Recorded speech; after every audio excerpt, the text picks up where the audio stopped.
नमस्कार मित्रांनो, आज आपल्या बागेत घरगुती खताची गरज का आहे हे आपण पाहणार आहोत. घरगुती खत बनवायला सोपं आहे, परिणामकारक आहे आणि पर्यावरणासाठीही चांगलं आहे. सुरुवात स्वयंपाकघरातील कच्च्यापासून खत बनवण्यापासून करूया.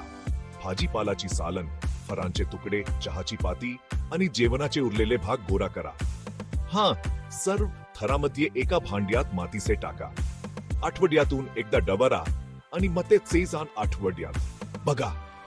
तुमच्या रोपांना पोषण देण्यासाठी पोषक खत तयार आहे. पुढे कांद्याची सालन, ती काही दिवस पाण्यात भिजवून ठेवा आणि हे पोषक द्रावण तुमच्या रोपांसाठी वापरा. सोपन आणि प्रभावी अंड्यांची सालन आहेत, ती बारीक करून मातीत मिसळा. मुलांना मजबूत करण्यासाठी त्यात भरपूर कॅल्शियम असतं. वापरलेली चहाची आणि कॉफीची पावडर ती मातीत मिसळा, जेणेकरून नायट्रोजनची पातळी वाढेल. आणि केळीची सालं विसरू नका. पोटॅशियम आणि फॉस्फरससाठी ती मातीत गाडा किंवा भिजवा. त्वरित उपायासाठी साखर पाण्यात मिसळा आणि तुमच्या रोपांना आठवड्यातून एकदा द्या.